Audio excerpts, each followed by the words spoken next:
Well, I think we're ready to get started for the deep dive this Monday morning. It is June 24th, last week in June, 4th of July next week, but excited about the deep dive and getting this week going, talking everything about what's ahead for the second half of this year. So, this topic, what's ahead for the second half of the year, I had a chance to do it on Friday morning on the listing challenge with Tom Ferry. There were so many folks that were on that. And I think it's a question that many are kind of looking ahead, saying what will be ahead in this year for real estate. We've been through almost the first half of the year, starting the second half of the year. We talked a little bit about that last week for the election cycle. What's typically happened in an election cycle. Now we're going to give you all the forecast, all the information, everything that experts are saying about the second half of the year. So everything coming up for the remainder of this year is in these forecasts. Like we always say, most agents know what's happening. The good agents understand what's happening, but the great agents can explain what's happening. And here's where I think this is critically important right now as we start this deep dive. I think it's important that we understand, everybody on the deep dive understands what's happening from a national perspective in real estate. You have access to all of that, through KCM and everything that's going on in the national real estate market. Also with KCM Local, you have everything that you can access in your local market, right? And you can add that to your expertise. I understand, if I'm talking with someone, I understand what's happening nationally, but let me show you what's happening locally here in our market. And that is so important right now. I cannot get comments working here, so we'll keep going. But here's what I would say about that. In most markets, we're seeing inventory rise, seeing it rise at a quicker pace on the higher end of the market, but certainly seeing sales slow down. And we'll kind of start from that perspective relative to sales. But again, all these slides available to KCM members to use to be able to explain this market and everything that's happening. So I'm going to start off here with a quote from Lawrence Yun. He says, home sales have lingered at 30-year lows, and since 70 million more Americans live in the country now than compared to 3 decades ago, it's inevitable that sales will rise in coming years. Inventory will grow steadily from more home construction and various life-changing events that will require people to trade up, trade down, or move to another location. So what Lawrence is saying here is certainly home sales at these low points. There was an article written by Lance Lambert. It was in Fast Company that sort of compared sales this past April to sales in April of 1978. Very, very close. Obviously, there are many, many more people that live in the country now than back then, whether you take Lawrence's example or you take the Lance Lambert example, and sales have slowed here. So what is the forecast for the second half of the year? This is a topic that on home sales, I don't know that many buyers or sellers maybe wonder about that, but many of us in our business, we wonder about that. How many homes are going to sell? We sold 4.1 million existing homes last year, 4.8 total homes sold in this country. The 2024 forecast right now from Fannie, MBA, NAR, right at about average about 5 million home sales. Let's call it just about what we sold last year, depending on where this all lands. Remember I said 4.8 million homes sold in this country last year. The average of the forecast right now, 5 million homes sold. So a market that looks from a transaction standpoint a lot like last year. And then if you've seen some of the forecasts going forward, kind of this gradual increase, but not a dramatic increase in the years ahead past 2024. Lawrence Yun from NAR also says job gains, steady mortgage rates, and the release of inventory from pent-up home sellers will lead to more sales. Given the lingering housing shortage, home prices will march higher, albeit at a much more slower than in the past. Over the last couple of years, we've been in this market where home prices have risen quickly, maybe even I would say at an unhealthy rate.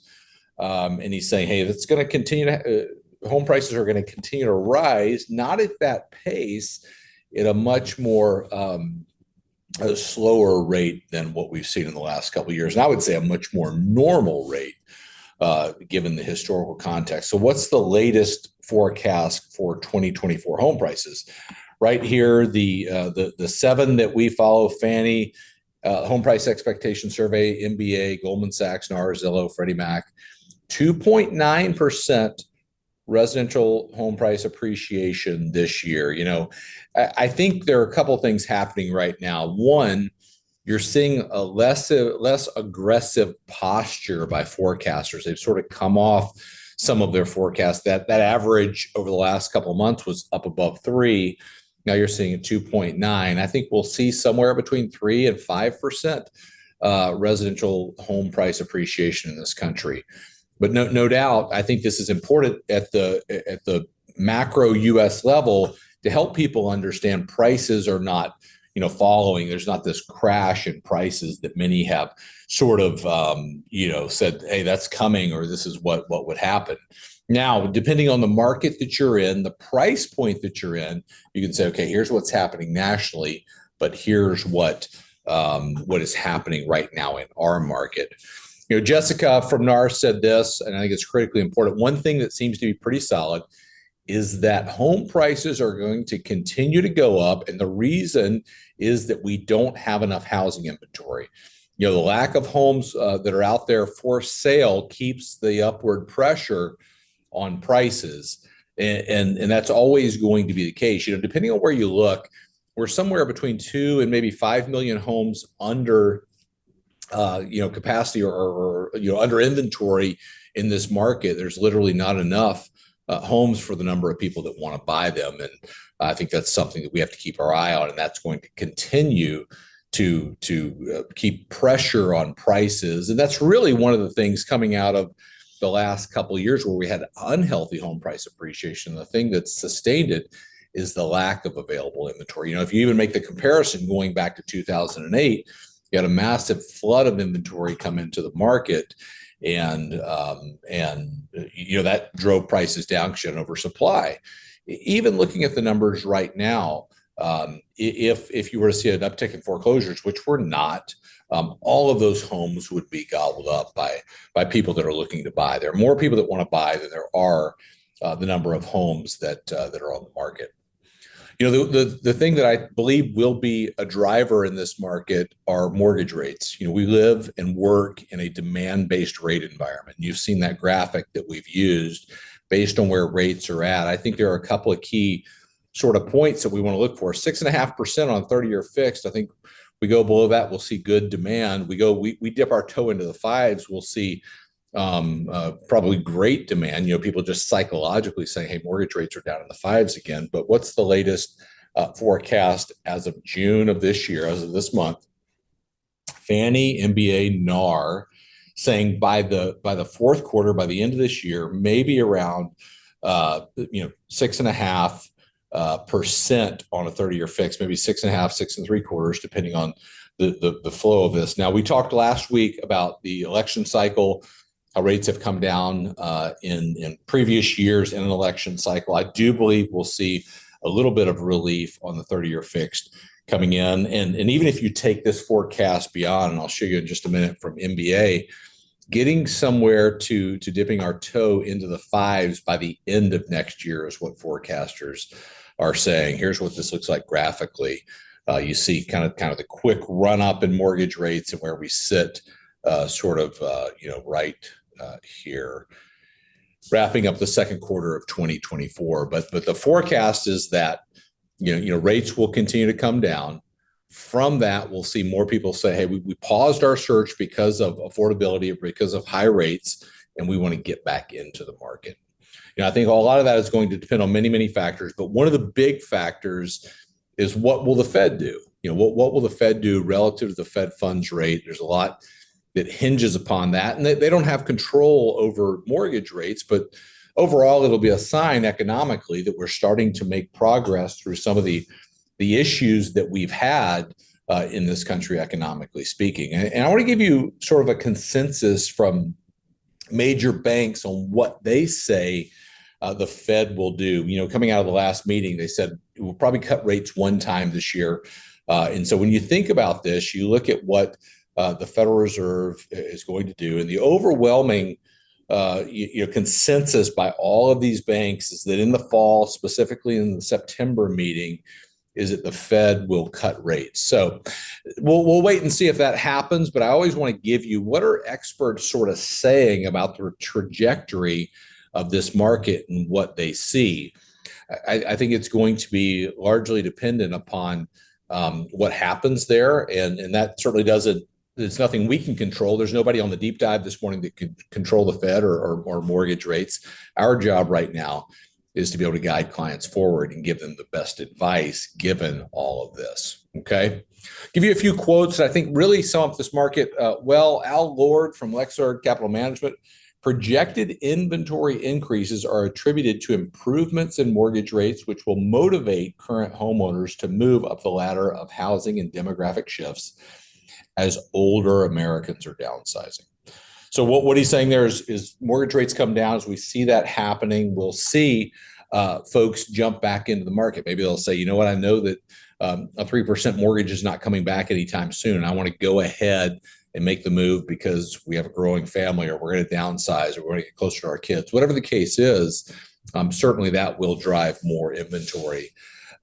Dennis here from the City University of New York, he says this. It's a really good quote, I believe, that sums up where we sit in the market. When it comes to the real estate forecast for the next 5 years, I'm cautiously optimistic. I believe we're going to see a lot of ebb and flow over the next 5 years, some highs, some lows, but overall a healthy market. That's key right there. Prices should continue to rise, though more slowly. We've heard that as well before. And buyers might enjoy more options as inventory expands. But remember, real estate is profoundly local. What happens on a national scale can manifest differently in your backyard. I've said it many, many times. Our job as professional agents is to understand the macro U.S. real estate market and then be the expert in our local market. We give you all this information with KCM Local. If you're not using KCM Local, I want to encourage you to do that. So that you can say, hey, here's what we're seeing nationally in real estate. Maybe when you turn on the news or read the news, that's what you hear. But well, here's what's happening exactly where we are at. And that is our job right now in this environment. Bankrate says this: the complexity of the current conditions mean that now more than ever, it's smart to lean on the guidance of an experienced local real estate agent. If you want to enter the market in 2024, whether there's a buyer or seller, let a pro lead the way for you.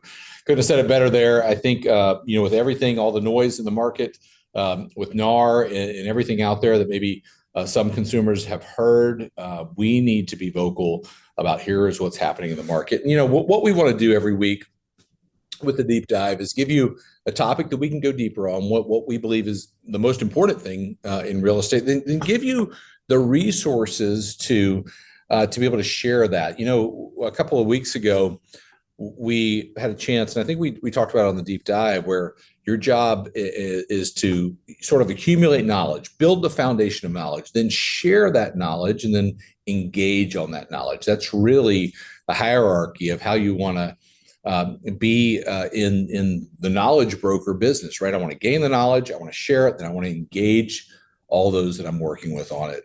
The resources that we have for you this week: blog post, what's ahead for the second half of the year, social post on prices, on rates, on sales, what's going on there, and a real talk script that gives you the words to communicate exactly what's happening in this market. As always, we start off the deep dive every week talking about what we believe is the most important topic in real estate. If you're a KCM member, you can go into the member area, into My KCM, grab all of these slides and use them. Use the forecast slides in anything you're doing. Maybe it's a buyer presentation, maybe it's a seller presentation, maybe it's just with your team, but get that information out there. As always, it is wonderful to have you on the deep dive. Thank you for joining this morning, and we will see you back next week. Take care.